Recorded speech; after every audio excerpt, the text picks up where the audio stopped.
This is News Today with WDW News Today. I'm Tom Corliss of WDWNT.com. Please like this video, subscribe, and hit the notifications bell to make sure you never miss the latest from all the Disney theme parks around the world. Here now, the news for February 8th, 2023. Happy anniversary to Disney California Adventure. I got my shirt on. I have a California Screamin' t-shirt. Got our Cars Land stuff out. Happy birthday, DCA. But I guess we'll celebrate that more. Disneyland News Today is its own show. We don't talk about Disneyland on the show anymore, so watch that on Thursday. Disney Parks and Resorts has reported $8.7 billion in revenue during the first fiscal quarter of 2023, up 21% from the last quarter. Segment operating income also increased 25% to $3.1 billion. Higher operating results for the quarter reflected increases at the domestic parks and experiences and, to a lesser extent, the international parks and resorts. Operating income growth of the domestic parks and experiences was due to higher volumes and increased guest spending, partially offset by cost inflation, higher operations support costs, and increased costs for new guest offerings. Higher volumes were attributable to increases in passenger cruise days, attendance, and occupied room nights. Guest spending growth was due to an increase in the average per capita ticket revenue driven by Genie Plus and Lightning Lane, which were introduced in the prior year quarter. Increased results at the international parks and resorts were due to growth at Disneyland Paris and higher royalties from Tokyo Disney Resort, partially offset by a decrease at Shanghai Disney Resort. Higher operating results at Disneyland Paris were due to an increase in volumes and higher guest spending, partially offset by a loss on the disposal of Disney's ownership in Village Nature, increased costs for new guest offerings, and cost inflation.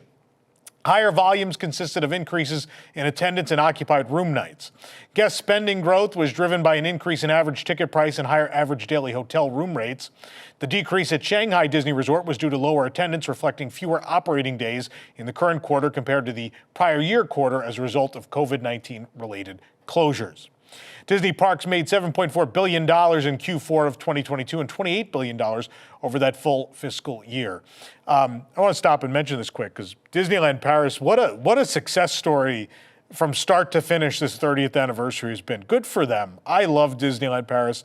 That first park it's the best castle park. It's the most beautiful. The cast members there are second to none. The entertainment department, I know people, I'm Mr. Tokyo, right? But I will tell you, Paris Entertainment Department, the best in the world, far and away. So I'm overjoyed for them, and I am hopeful, given so many of the things that were talked about at today's earnings call, that the future will be bright for Disneyland Paris. So not only the very light expansion plans for Walt Disney Studios Paris move forward, I hope those things are just the beginning. I hope those are just a sign of what's to come, and much, much more will be added, both to the Studios Park and finally some much needed expansion at the original park and beyond. So it's great to hear. The Walt Disney Company will be reorganized into three core business segments. That's Disney Entertainment, ESPN, and Disney Parks Experiences and Products. While this is a major reorganization of the company at large, it doesn't really affect our department, which is Disney Parks Experiences and Products. And as well, Josh D'Amaro will continue to lead that division. I'm very happy that Josh is sticking around selfishly. As I've said before, I know someday they're going to try to take him away from us, but I would love to see him have a lot more time to really make the parks better. So I'm excited about that. In today's Q1 earnings call, CEO Bob Iger announced an initiative to cut costs across the Walt Disney Company, and as a result, the company will be cutting a significant number of jobs. According to Iger, Disney will cut approximately 7,000 jobs across the entire company. Iger noted he does not take this decision lightly, but seeks to continue cutting costs across the company and run Disney more efficiently. This is in line with statements made by Iger last year that former CEO Bob Chapek, of course, he announced a hiring freeze would still go on as planned. This is not unexpected. We don't expect these 7,000 jobs to be anywhere in the front lines of parks and resorts. This is probably going to be management and across the whole company. We don't know specifics, but it's probably not going to affect, a number of cast members at Walt Disney World, but we'll have to wait and see. Speaking of cast members at Walt Disney World, after unionized Walt Disney World cast members overwhelmingly rejected Disney's proposed $1 raise, negotiations will resume next week on February 15th and 16th. For the past several months, Disney has been in contract negotiations with the Service Trades Council Union, or STCU, which represents more than 45,000 Walt Disney World cast members, over benefits and wage increases. 96% of these unionized workers rejected Disney's proposal to raise wages by $1 a year until they reached $20 an hour. Cast members have instead hoped for an immediate $3 raise to $18 an hour, with a plan to then raise wages to $20 per hour. Cast members asking for a larger, more immediate raise also cite financial distress that won't be solved by long-term incremental increases, basically stating that they need the money now, not later. We will keep you in the loop as to what happens with that. It'll be very interesting to watch. I mean, there's been several points in Disney World history where they've been close to going on strike, and we'll have to see if Disney's going to actually give them what they want, or that's going to happen. This program is brought to you by our official travel agent sponsor, The Vacationeer, the engineers of your next magical vacation. Sit back and let their team of vacation planning experts craft your family's next magical Disney trip. The best part is their services are free. Visit www.nt.travel for details. Work for the transformation to Tiana's Bayou adventure continues as more of Splash Mountain's classic elements have been removed at the Magic Kingdom.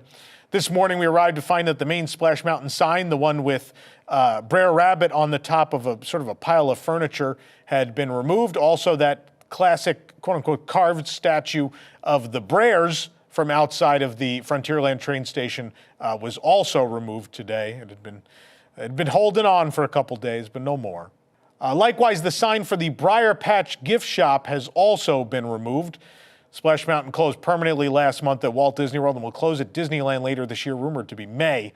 Tiana's Bayou Adventure is set to replace the attraction in late 2024 at both resorts. After being missing for at least 6 months, Scuttle has returned to the queue of Under the Sea Journey of the Little Mermaid at the Magic Kingdom. The interactive queue has guests helping crabs find various underwater treasures by pointing at them. The Scuttle animatronic then checks out each of the treasures as the crabs bring them to him in the next room over. He sits in the crow's nest of a crashed ship. The animatronic is back. It still looked a little wonky. I mean, at least they fixed it, but he still wasn't looking 100%, but he's been gone a long time. Although boarding groups for Guardians of the Galaxy Cosmic Rewind remain a hot commodity even 8 months after the ride's opening on some days, we were surprised on our visit to EPCOT last night to find that boarding groups were still available even an hour and a half before park close, and they remained available up until about an hour before park close, in fact. Boarding groups for Guardians of the Galaxy Cosmic Rewind are made available daily at 7 a.m. and 1 p.m. to park guests with EPCOT Park Pass reservations, and then all guests with Park Hopper tickets, respectively. For most of its lifetime, these boarding groups have gone fairly quickly, but we're surprised to find last evening that upon arriving at EPCOT, again 6.5 hours after those boarding groups went back up at 1 o'clock, they were still available. And not only that, my boarding group time, the return was in 50 minutes. It was very soon. These decreases in demand are largely par for the course, close to its transition into standard standby and lightning lane. There were some days when Rise of the Resistance boarding groups at Hollywood Studios were fairly easy to pick up. And of course, over at Disneyland, Mickey Minnie's Runaway Railway has used this boarding group system. And then while it was really hard to get the first couple of days, it has become significantly easier to obtain now. There's no word on when Cosmic Rewind will allow guests to board the normal standby line rather than getting a boarding group. But remember that Tron Light Cycle run at the Magic Kingdom will be using boarding groups when it opens on April 4th. I think it would be great if Disney abolishes the boarding groups at EPCOT at that time, just so people don't have to wake up at 7 a.m. every day to fight an app, right? I think it would be great if you want to do one ride on property at a time, you know, this is me just sort of bargaining. I would prefer there's not even a boarding group system. But if we're bargaining with Disney, right, I'd be like, can it just be, if you're going to do it, can it just be just one at a time? You can't have more than one park I need to book a boarding group for a ride in, right? Chip and Dale will be appearing in their Rescue Rangers outfits at Disney's Hollywood Studios soon. Attractions Magazine confirmed that with Disney. Right now, Chip and Dale can be seen wandering the yard in front of the Hollywood Brown Derby, and Clarice is set to join them soon for Valentine's Day. Starting February 15th, though, the Rescue Rangers will be appearing at the Adventure Outpost, the Indiana Jones gift shop that has been closed for 3 years now. They appeared near the shop during Disney Plus Day last year. How funny is that one of them is dressed basically kind of as Indiana Jones, and so they're going to have them meet over by Indiana Jones. It's pretty great. The meet and greet will be continual, not temporary, so expect the pair to be there for a long time. This is very cool. Very cool. Today's episode of News Today is brought to you by the Unlocked Magic app. Download the app at unlockedmagic.com and it'll find Disney dining reservations for you so you don't have to. Just put in the request and wait for the app to send you a notice that the reservation is available, and then you can book it. You can schedule the app to search for reservations beyond the 60-day window also, so that as soon as it becomes available, it is searching for you. It offers unlimited dining reservation finder requests, so you don't have to do, I know there's some services where you get one for free, but this one you could do your whole trip all at once for only $5.99. Download the app from the link in our description and use the code WDWNT for a 30-day free trial. So try it out first, see if you like it. You don't have to pay anything to try it out. The app also shows DVC room availability, attraction wait times, discounted tickets, crowd calendars, and exclusive community chats. For example, they have Jason Zucker, Disney character artist, leading a live drawing tutorial class on there this month. Jason Zucker, very cool. He used to work, I remember when he used to do some of the sketches and such at the exit of the Magic at Disney Animation at Hollywood Studios. So that's very cool. Head on over to unlockedmagic.com. If you ever wondered how we here at WDWNT are always at like the grand opening of a restaurant, how we always get those reservations, or how we're able to get great reservations, on short notice, this service is how you do it. We don't just go in the Disney app, 400 times a day and search. Why not have someone do that for you, right? So that's the secret. Our best kept Disney secret. It's not a secret anymore now. As part of a housekeeping update announcing the return of full housekeeping at Walt Disney World Resort hotels this month, guests got their first look at the newly refurbished rooms inside Disney's BoardWalk Inn. As part of the housekeeping update, Disney released a sneak peek of what guests can expect as part of the room refurb. Pastel walls have been refreshed and new green sofas can be seen as a smiling cast member opens the curtains. As this housekeeping cast member shapes a towel in the shape of Mickey, the first sign of new artwork appears on the wall behind her. A new collection of themed artwork will showcase Mickey, Minnie, and other favorite Disney characters strolling through iconic locations at Disney's BoardWalk.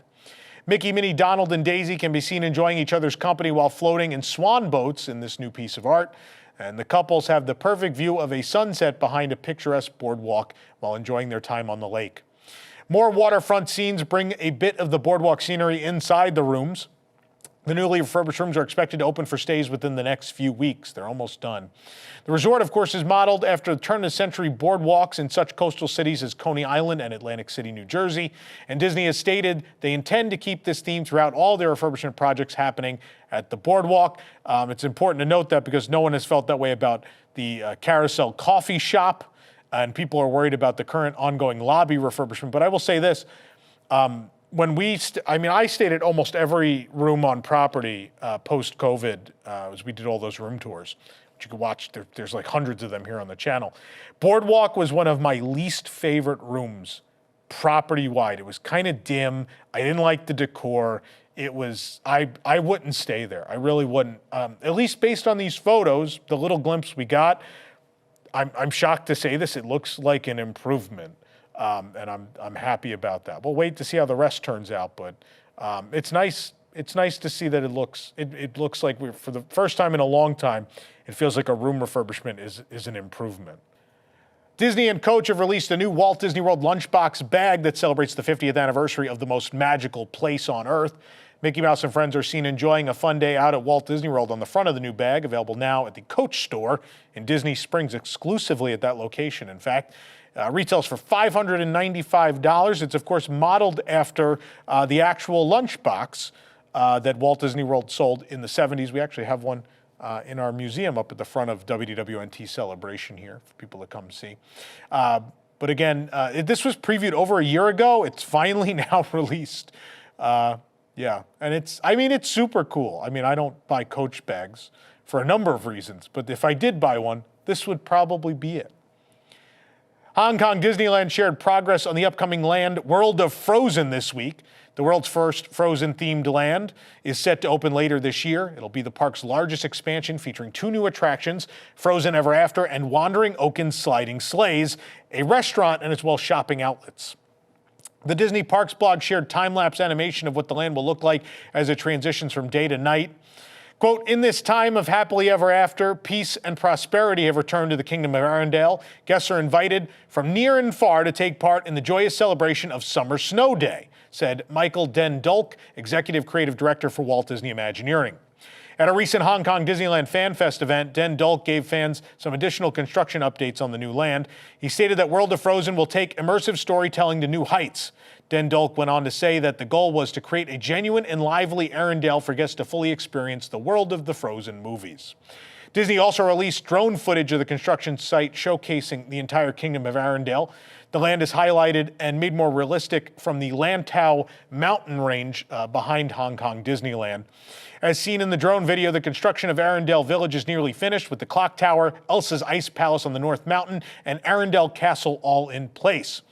Dulk said that the Frozen Ever After attraction offers guests a unique chance to fully enter the world of Arendelle and interact with lifelike audio animatronic figures of their favorite Frozen characters. These are, of course, the non-projection face versions, which we expect to be in this version of Frozen Ever After, the Frozen Ever After ride that's going to open at Walt Disney Studios Paris, and the original, the brand new Frozen ride, which is not Frozen Ever After, at Tokyo Disney Sea, which will be a part of Fantasy Springs when that opens next year.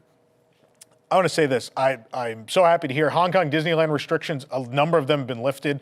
We could actually go at this time, and I think we only need a COVID test to come back into the U.S.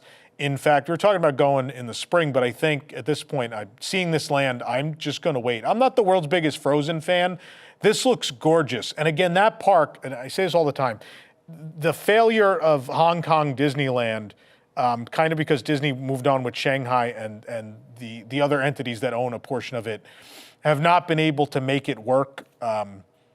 Again, I don't want to get into all the reasoning, but that park is in the absolute most beautiful location of all 6 Disney resorts around the world, which makes it so sad that it never gets the love and attention it really should get. That park is, it's in essentially a tropical paradise on this island. It has this mountain range behind it, which even makes, it's the only Toy Story land I like, and it's because the scale actually feels right with the mountains behind you.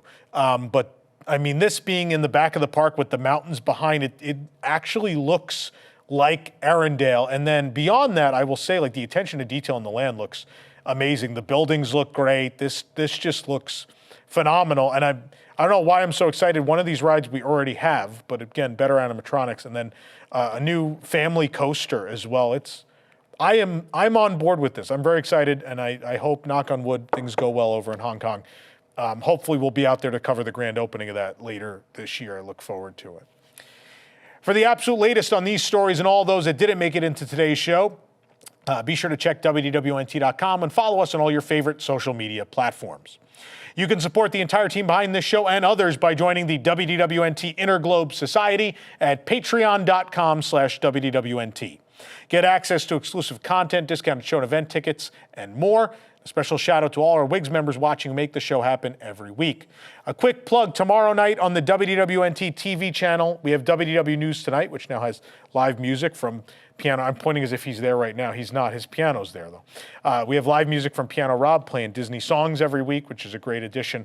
But this week's show is our annual Valentine's Day special. And as part of that, we do WDWNT The Dating Game, where 4 Disney fan hopefuls come on the show and compete for a chance to go out on a date where we pay all expenses paid at a nice Disney World restaurant, including alcohol, if they want it.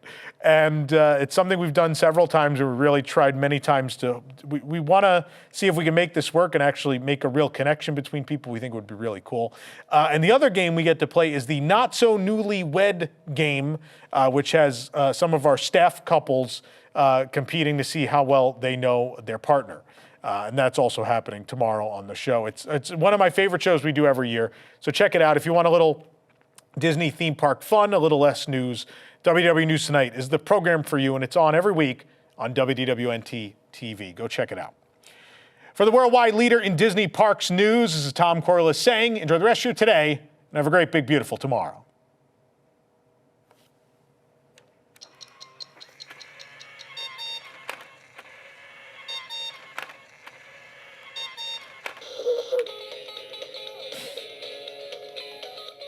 Welcome to Deep in the Plus. Each week, join host Rob Whiteside as he and a panel of Disney superfans take a different movie or TV show from the Disney Plus catalog. They'll tell you its history, details, and give their review, so you'll know if it's worth your time. Current shows, classic movies, and everything in between. Watch Deep in the Plus live Wednesday nights at 9 Eastern for new episodes, or catch Deep in the Plus anytime on YouTube on WDWNT TV.